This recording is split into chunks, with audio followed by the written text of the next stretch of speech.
I should have known something was different the moment he walked through the door. The lecture hall went quiet, not the usual kind of quiet when Professor Kim enters, but the uncomfortable, holding your breath kind. I glanced up from my notes, and that's when I saw him.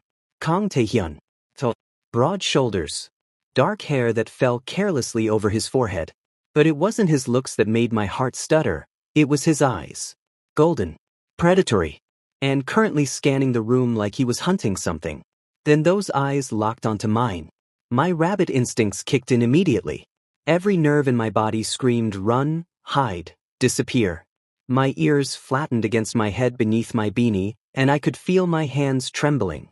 I couldn't look away. It was like being caught in a spotlight, paralyzed. His nostrils flared slightly. His jaw clenched. "Mr. Kang, please take a seat," Professor Kim said, oblivious to the tension crackling through the air. Taehyun moved with fluid grace, but there was something restrained about it, like a caged animal trying to appear calm. He chose a seat 3 rows behind me. I could feel his stare burning into the back of my neck for the entire hour. When class ended, I shoved my laptop into my bag so fast I nearly dropped it. I just needed to get out, to breathe, to... Lee Miho. I froze. Professor Kim was smiling at me, gesturing me forward. And standing next to him was Taehyun. No. "I'm pairing you two for the semester project on hybrid sociology," Professor Kim announced cheerfully. "I think you'll work well together. Miho's one of my top students." I forced a smile. "Professor, actually, I usually work alone. Excellent opportunity for collaboration." He patted Taehyun's shoulder, completely missing how the tiger hybrid's entire body went rigid at the touch. "Exchange contact information, Then he left us alone. The silence stretched between us like a tightrope. Up close, Taehyun was even more intimidating. He towered over me by at least 6 inches, and I could see the faint stripes that marked his skin where his shirt collar didn't quite cover his neck, tiger markings that appeared when hybrids felt strong emotions. "I'm Kang Taehyun," he said finally. His voice was deeper than I expected, rough around the edges. "I know. I heard." I clutched my bag strap. "Lee Miho." He took a step closer and I instinctively stepped back. His eyes narrowed slightly, and then he did something that made my blood run cold. He inhaled deeply, deliberately. "You smell." He trailed off, his hands curling into fists at his sides. "Sweet." My face burned. Scent was intimate for hybrids. You didn't just comment on someone's scent, especially not an Omegas. It was like, "That's inappropriate," I managed to say, trying to sound firm despite my voice shaking. Something flickered across his face. Regret? Frustration? "You're right. I'm sorry." He pulled out his phone with movements that seemed too controlled. "Your number. For the project." We exchanged information in tense silence. I couldn't stop noticing little things. The way his hand trembled slightly as he typed, how his jaw stayed clenched, the fact that he kept a careful distance between us now, like he didn't trust himself to get closer. "Library. Tomorrow at 3, he said curtly. "We'll discuss the project." Before I could respond, he turned and walked away, his stride quick and purposeful. The next day, I arrived at the library 10 minutes early, hoping to find a table in the most public, well-lit area possible. I settled near the main desk where the librarian, Mrs. Han, could see everything. Taehyun appeared exactly at 3.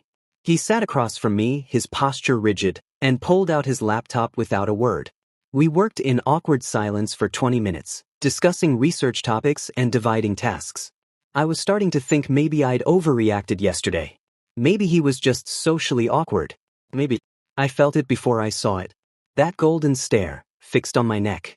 I touched my throat self-consciously. "What?" His eyes snapped to his screen. "Nothing. You're staring." "I'm not." But his knuckles were white where they gripped the edge of the table. "Taehyun." The wood cracked. I jumped as a split formed under his fingers. He jerked his hands back, staring at them like they belonged to someone else. When he looked up at me, there was something wild in his eyes, something desperate.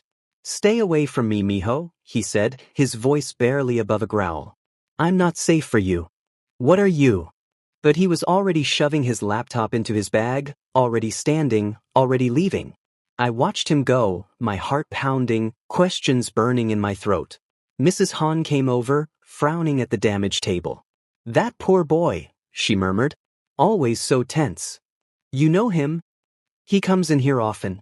Late at night, when no one else is around." She shook her head. "Always looks like he's fighting something." I gathered my things slowly, my mind racing. What had happened to him? Why did he look at me like I was both everything he wanted and everything he feared? That night, I returned to my apartment building exhausted. I climbed the 3 flights of stairs to my floor, already imagining collapsing into bed. Then I saw my door. My keys fell from my hand, clattering against the floor. 4 deep gouges ran down the wood, splintering through the paint. Claw marks. Fresh ones, I could see the raw wood underneath. And they were too high, too wide to be from anything small. Tiger claws. I picked up my keys with shaking hands and triple-locked my door that night. But as I lay in bed, staring at the ceiling, one thought kept circling through my mind. Why had he been here? And what had stopped him from coming inside? For 3 days, Taehyun avoided me like I carried a disease. He stopped coming to lectures. Didn't respond to my messages about the project. I told myself I should feel relieved. Wasn't this what I wanted? Distance from whatever dangerous thing was happening between us? But I couldn't stop thinking about those claw marks on my door. "You look like death," Park Ji-hoon announced, sliding into the seat next to me at lunch. My best friend had known me since freshman year and had exactly 0 filter. "When's the last time you left your apartment for something that wasn't class?" "I'm fine." "You're not fine. You're spiraling." He stabbed at his bibimbap. "That's it. We're going out tonight." Ji-hoon, no. Underground hybrid club in Gangnam. My treat. "You need to get out of your head, Miho." I wanted to argue, but maybe he was right. Maybe I just needed one night to feel normal again. I should have trusted my instincts. The club was packed, pulsing with music and the mixed scents of dozens of hybrids. Ji-hoon pulled me through the crowd toward the bar, grinning like he'd personally solved all my problems. "See? Isn't this better than moping in your apartment?" I had to admit, the energy was infectious. For the first time in days, I felt myself starting to relax. We drank, we danced, and I almost forgot about golden eyes and claw marks. Then Ji-hoon went to the bathroom, and everything went wrong. Well, what do we have here? I turned to find a wolf hybrid blocking my path. Alpha, I could tell from the cocky tilt of his head and the heavy scent of aggression rolling off him. His eyes were glassy, movements loose. Drunk. A little rabbit all alone? Choi Sungwoo. I recognized him from campus, a senior with a reputation. His hand found my waist, fingers digging in possessively. "Where's your keeper?" "I don't have a keeper." I tried to push him away, but he was solid muscle and far stronger than me. "Let go." "Don't be like that." His breath reeked of soju as he leaned closer. Omega's like you shouldn't tease if you don't want attention. Panic clawed up my throat. I said let go. Then I heard it. A growl that made every hybrid in a 10-foot radius freeze mid-motion. It was primal, territorial, and absolutely murderous. Sungwoo's hand went slack on my waist. "Get hands." Him. Taehyun stood 5 feet away, and he looked nothing like the controlled, restrained person from the library. His eyes blazed pure gold, pupils slit like a cat's. His lips pulled back to reveal elongated fangs. The tiger stripes on his neck were vivid, spreading up to his jaw. The air turned suffocating as alpha pheromones flooded the space, so intense, so dominant, that even the music seemed to fade into background noise. My knees nearly buckled from the sheer force of it. "This doesn't concern you," Sungwoo slurred, but his voice shook. "He's mine." Taehyun's voice dropped to something inhuman. "Touch him again and I'll rip your throat out."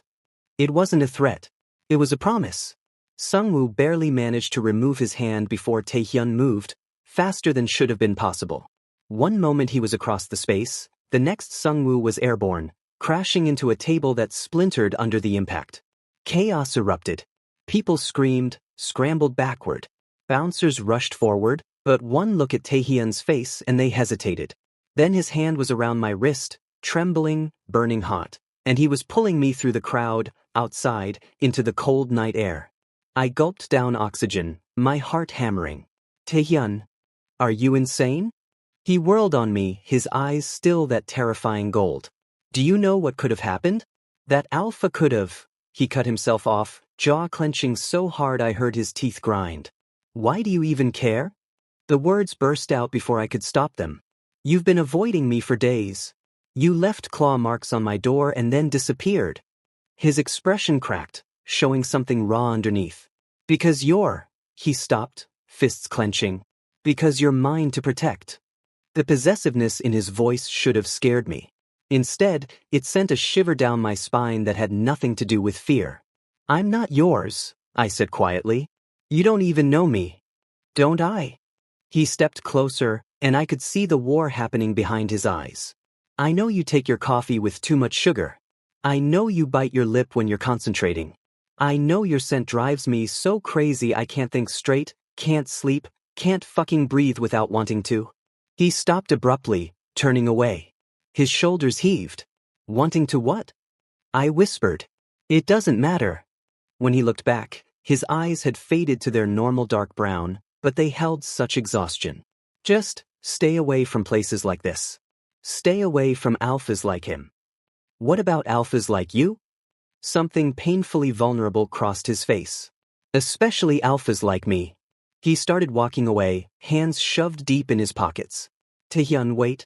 But he was already gone, disappearing into the shadows between streetlights.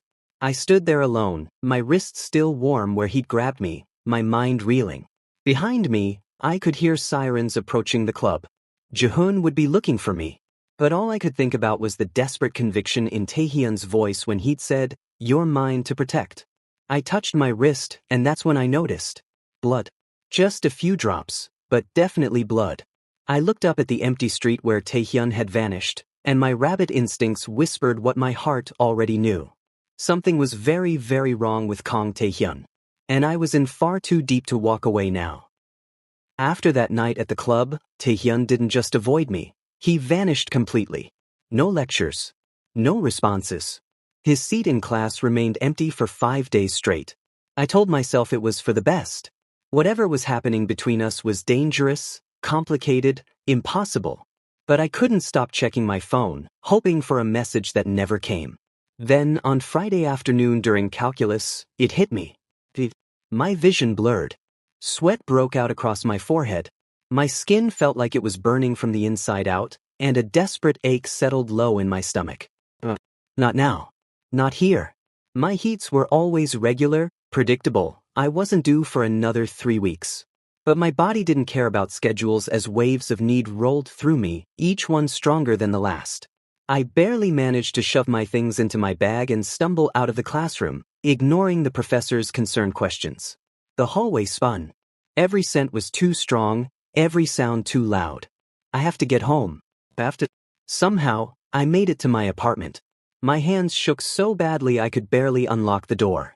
I collapsed inside, kicking it shut behind me, and crawled toward my bedroom where my nest was. The fever was getting worse. I fumbled for my phone, squinting at the screen. Heat came early.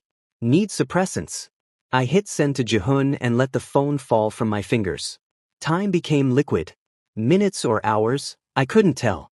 The ache intensified until I was whimpering, curling into my nest of blankets and pillows, desperately seeking comfort that wouldn't come.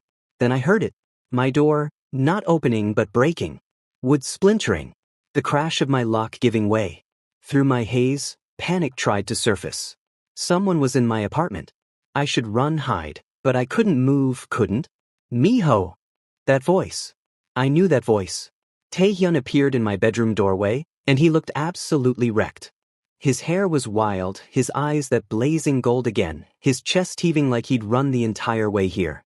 I could smell you from across campus, he breathed, and his voice was barely human. Your scent, it's everywhere. I tried to stay away, but... You need to leave, I managed to whimper, even as every omega instinct in my body screamed at him to come closer, to touch me, to make the aching stop. I know. But he didn't move. His hands clenched and unclenched at his sides, claws extending and retracting. I know I should leave. I know this is dangerous. But I can't. Fuck Miho, I can't. Another wave of heat crashed through me and I cried out, curling tighter. That broke him. In 3 strides he was beside my nest, and then, so carefully, like I might shatter, he gathered me into his arms. His scent wrapped around me, cedar and rain and something wild and comforting. My body relaxed immediately, the ache dulling to something bearable. "It's okay," he murmured against my hair. "I've got you. I'm here." He carried me properly into my nest, arranged the blankets and pillows around us, and held me through the worst of it. When I whimpered, he whispered soothing words in Korean. When I shook, he held me tighter. When the fever spiked, he pressed a cool cloth to my forehead that he must have gotten from my bathroom. And through it all, I could feel the tension in his body, every muscle locked tight, fighting against instincts that had to be screaming at him to claim me, to mark me, to make me his. But he didn't. He just held me, protected me, kept me safe. "Why?" I whispered during a brief moment of clarity. "Why are you doing this?" His arms tightened around me. "Because you need me. And I." His voice cracked. "I need you to be okay more than I need anything else. But you said you were dangerous." "I am." I felt his lips brush my temple, gentle, reverent. "But I'd rather die than let anything hurt you. Even myself." I drifted after that, floating in and out of consciousness. Sometimes I'd wake to find him still there, still holding me, his heartbeat steady beneath my ear. Once, I woke to hear him on the phone with someone, probably Jehun, assuring them I was safe, that someone was taking care of me. At dawn, the fever finally broke. I blinked awake slowly, my body exhausted but no longer burning. The early morning light filtered through my curtains, painting everything in soft gold. Taehyun's arms were still around me. His eyes were closed, his face peaceful in sleep, and for the first time since I'd met him, he didn't look haunted. I studied him in the quiet, the strong line of his jaw, the dark lashes against his cheeks, the tiger stripes that had faded to faint lines on his neck. He was beautiful and dangerous and had stayed with me through the worst of my heat without taking advantage once. "I'm sorry, Miho," he murmured, and I realized his eyes had opened. They were brown again, soft and sad. "I can't stay away anymore." Before I could respond, he carefully extracted himself from the nest, moving like it physically hurt him to let go. "Taehyun, sleep," he said gently. "You need rest." And then he was gone. When I finally dragged myself out of bed hours later, my apartment was spotless. My broken door had been temporarily repaired. There was water and crackers on my nightstand. And on my kitchen counter, there was a vase overflowing with tiger lilies. I touched the soft petals, my heart aching in a way that had nothing to do with heat. My phone buzzed. "Unknown number, he's dangerous. Meet me if you want to know the truth about what he did at his last school. Yoon Jae-won." I stared at the message for a long time. Then I typed back, "When and where?" The cafe was quiet, tucked away in a side street I'd never noticed before. Yoon Jae-won sat by the window, a deer hybrid with soft features and nervous eyes that kept darting toward the door. "Lee Miho?" he asked as I approached. I nodded and sat down. "You said you know about Taehyun." "I was there." Jae-won pulled out his phone, sliding it across the table. "At his last school. I saw what he did." The article on the screen made my blood run cold. Tiger hybrid hospitalizes 3 students in brutal attack. There were photos, blurred for privacy, but I could see the destruction. Broken furniture, blood, and a mention of Kang Taehyun, 18, being questioned but released. "He nearly killed them," Jae-won whispered. 3 alphas. Put them all in intensive care. The school covered it up, called it self-defense, but I was there, Miho. I saw his eyes. He wasn't in control. He was a monster. My hands trembled. "What happened? Why did he attack them?" "Does it matter?" Jae-won leaned forward urgently. "He's a ticking time bomb. One day he'll lose control again, and next time..." He stopped, his meaning clear. "Next time it could be you. Stay away from him. Please." I left the cafe with the article burning in my mind. 3 alphas hospitalized. Self-defense. Monster. But I kept thinking about Taehyun's hands, gentle as they held me through my heat. His voice, broken as he said, "I'm not safe for you." I had to know the truth. His truth. Taehyun's apartment building was nicer than I expected. I stood outside his door for a full minute before gathering the courage to knock. He answered shirtless, hair damp from a shower, and froze when he saw me. Miho, did you almost kill someone? The words came out harsher than I intended. All the color drained from his face. For a moment he just stood there, and then he stepped back, letting me in. His apartment was sparse. Minimal furniture. No decorations except for a single photo on the shelf. A younger Taehyun with an older woman who had his smile. Yes, he said finally, his voice hollow. And I'd do it again. I turned to face him. Tell me what happened. The truth. He was quiet for so long I thought he wouldn't answer. Then he sank onto the couch, head in his hands. There was an Omega, first-year student. I heard her screaming in the locker room after practice. His voice shook. 3 alphas had her cornered. They were hurting her, and she was begging them to stop. My breath caught. I pulled them off her. That should have been enough. His hands curled into fists. But they laughed. Said she'd been asking for it. Said no one would believe an Omega over 3 alphas. And something in me just... He looked up at me with haunted eyes. I saw red. I couldn't stop. I didn't want to stop. I wanted to tear them apart for what they'd done. Taehyun. The school ruled it self-defense because of the Omega's testimony. But I saw what I did to them. I remember every second. His voice broke. I'm terrified of my own strength, Miho. I'm terrified of what I could do. That's why I pushed you away. You make me feel things I can't control, and I won't risk hurting you. I crossed the room and sat beside him. He flinched when I took his hand. You stayed with me through my heat, I said softly. You could have done anything. Taken advantage. But you didn't. You just held me and kept me safe. That's different. Is it? I turned his face toward mine. You're not a monster, Taehyun. Monsters don't protect people. Monsters don't fight their instincts to keep someone safe. You don't understand. Then stop controlling it, I whispered, closing the distance between us. Stop pushing me away. His pupils dilated. Miho, there's no going back. I don't want to go back. Something snapped in him. His hands slid into my hair, and then his lips were on mine, desperate, consuming, like he was drowning and I was air. I kissed him back just as fiercely, all the tension and fear and wanting of the past weeks pouring into this single moment. He pulled back, breathing hard. Miho. My name was a prayer and a warning. If I mark you, we'll be bonded. Forever. You'll be tied to me, to whatever I am. I know what marking means. I tilted my head, exposing my neck. I want this. I want you. His control shattered.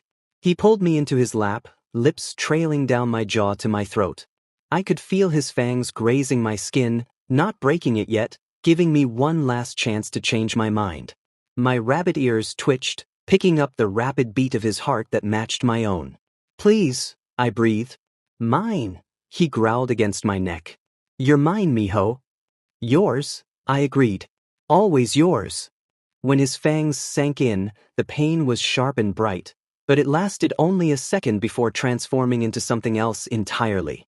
Warmth flooded through me, a connection snapping into place like a door locking. I could feel him, his fear, his love, his desperate need to protect me. He licked the wound gently, sealing it, then pulled back to look at me with those golden eyes. No regrets, he whispered. I touched the mark on my neck, his mark, and smiled. None. He kissed me again, softer this time, and I melted into him. My dangerous, beautiful tiger who'd finally claimed me as his own. For the first time in weeks, I felt completely, utterly safe. And I knew, with absolute certainty, that I always would be.